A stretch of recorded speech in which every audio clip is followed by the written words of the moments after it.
do Senhor é a celebração da manifestação do Filho de Deus.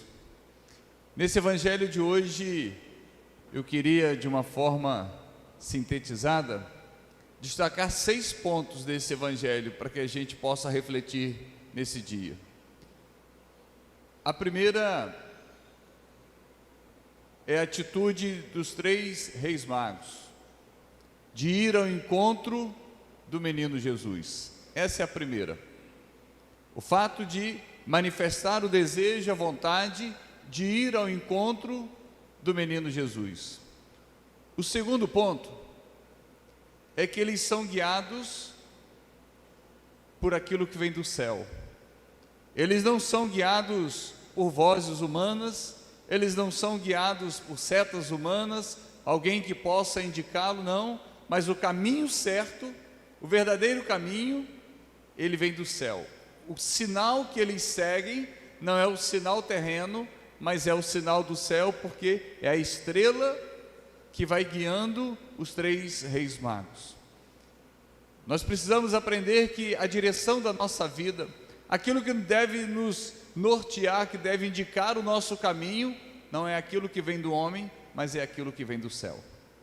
Esse é o segundo ponto. O terceiro ponto é a atitude dos 3 reis magos de se ajoelharem, ou seja, o reconhecimento de Jesus como sendo Filho de Deus. Aquele que então reconhece naquela criança já a presença divina, não apenas uma criança, mas um Deus. Por isso que a atitude de se ajoelhar, de se prostrar diante dele, reconhecendo toda a sua divindade.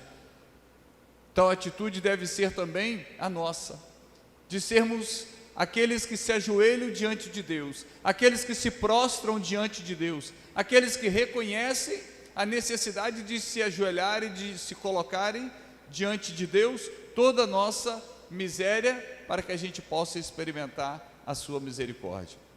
O quarto ponto que eu quero destacar nesse evangelho é exatamente o que vem depois do ajoelhar-se, a adoração, o ato de adorar a Deus. O que é adoração? Adoração é o ato do reconhecimento da divindade. Todas as vezes que nós adoramos a Deus, nós estamos colocando Deus como Senhor de todas as coisas, o alfa e o ômega, ou seja, o princípio e o fim de todas as coisas. Então, os 3 reis magos, eles não apenas ajoelham, mas eles ajoelham e eles adoram.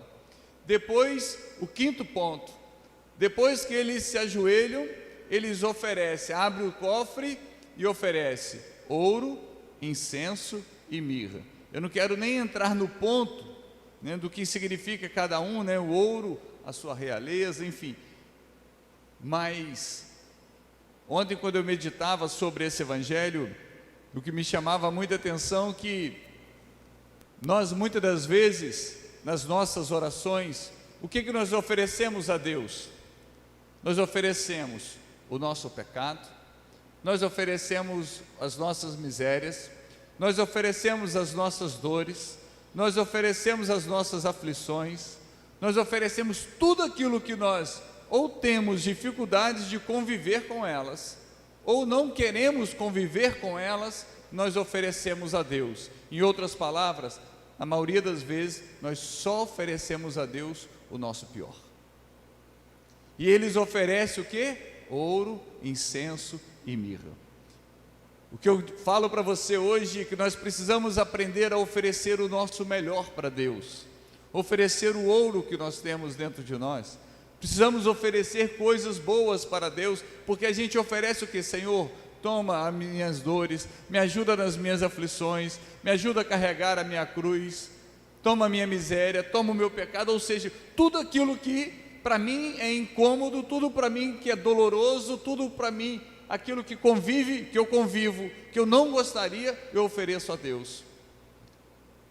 Mas às vezes me falta a coragem de oferecer a nossa inteligência para Deus. Oferece o que você tem de melhor para Deus, oferece a sua inteligência, oferece o dom que você tem para Deus, oferece o carisma que você tem para Deus, oferece a sua saúde para Deus.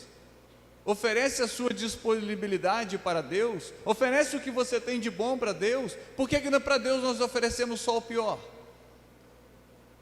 Porque se nós oferecermos o melhor para Deus, daquilo que nós temos, nós corremos o risco de nos comprometermos com o seu chamado.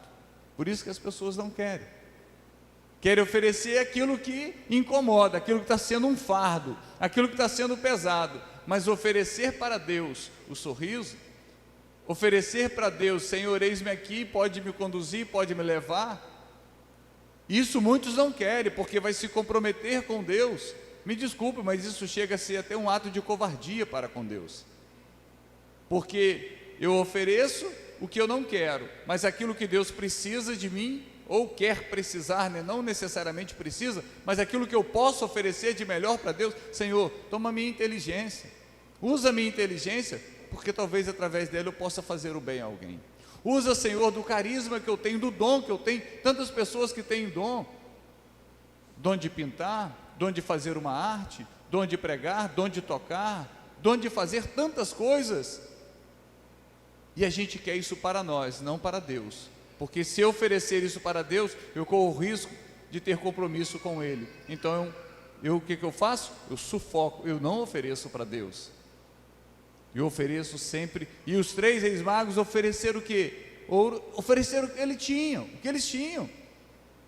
Eles foram ao encontro e ofereceram aquilo que eles tinham. E que nós possamos aprender hoje com essa atitude dos 3 reis magos, de saber oferecer não apenas aquilo que nós temos de pior, mas aquilo que nós temos de melhor.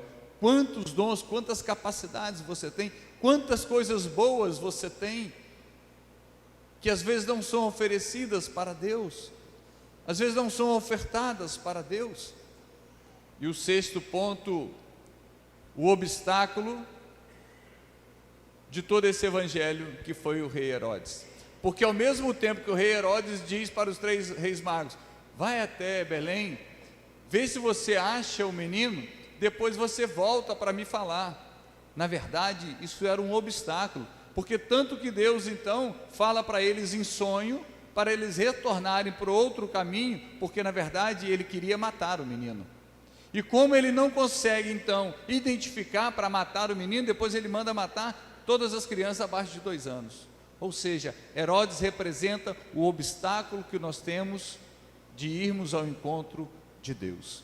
Quantos obstáculos que nós temos, quantas pessoas que às vezes falam mal intencionada, ou expressam uma certa maldade em relação à sua fé, em relação à sua caminhada, ou julgam a sua caminhada, ou querem, como Herodes, usar da sua caminhada, porque assim foi com os 3 reis magos.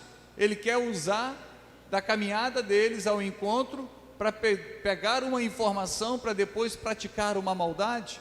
Então Herodes representa o obstáculo da nossa caminhada, o obstáculo da nossa fé, aquilo que muitas das vezes entra no nosso caminho apenas para nos atrapalhar e vem disfarçado de bonzinho, porque essa foi a face no primeiro momento de Herodes. Não, vai lá, descobre o menino, porque depois eu quero adorar. Não quer nada, ele não queria, tanto que ele manda matar as crianças depois, porque no meio da matança poderia matar também Jesus. Então Herodes representa. Então que esses 6 pontos possa nos nortear no dia de hoje, possa fazer com que nós possamos pegar alguns deles e refletirmos na nossa vida. Como eu dizia no primeiro, o segundo, né? O que rege, o que direciona, o que tem direcionado a sua vida? Porque aqueles 3 reis magos, a direção deles veio do céu, a estrela, eles iam sendo guiados pela estrela, ou seja, é o sinal do céu que guiava aqueles homens. O que tem guiado a sua vida? Por onde você tem caminhado? As decisões que você tem tomado, as escolhas que você tem feito, o que tem guiado a sua vida? As suas emoções, os seus sentimentos, palavras de pessoas que estão ao seu redor, ou você tem se permitido se guiar por aquilo que vem do céu? Ou você tem permitido ser guiado por aquela direção que vem do céu, assim também como aqueles 3 reis magos, porque eles não sabiam para onde iam, eles iam na direção do sinal do céu. E muitas das vezes nós também não sabemos para onde vamos, mas vamos tomados pelas nossas decisões próprias. E aí nós nos machucamos, aí nós nos ferimos, aí nós nos perdemos pelo caminho, aí nós arrumamos confusão pelo caminho. Por quê? Porque aquilo que nos direcionou por aquilo que foi para nós uma referência, não veio do céu, veio de alguém, ou veio das nossas paixões erradas, das nossas emoções machucadas, dos nossos sentimentos inflamados, e nós tomamos decisões pelo achismo, e pelo achismo nós nos ferimos ainda mais. Então que as nossas decisões sejam como dos 3 reis magos, nos guiarmos pela estrela do céu, nós nos guiarmos pelo sinal que vem do céu, porque se nós permitirmos que a nossa vida seja guiada por o sinal do céu, por aquela direção que vem do céu, pode ter a certeza, por mais que seja distante, mas nós chegaremos ao destino, porque foi isso que aconteceu com eles. Eles saíram de uma terra, de uma região, para ir até Belém. O que importou não foi a distância, mas foi o que os guiou. Por isso que ele encontrou Deus. Louvado seja nosso Senhor Jesus Cristo.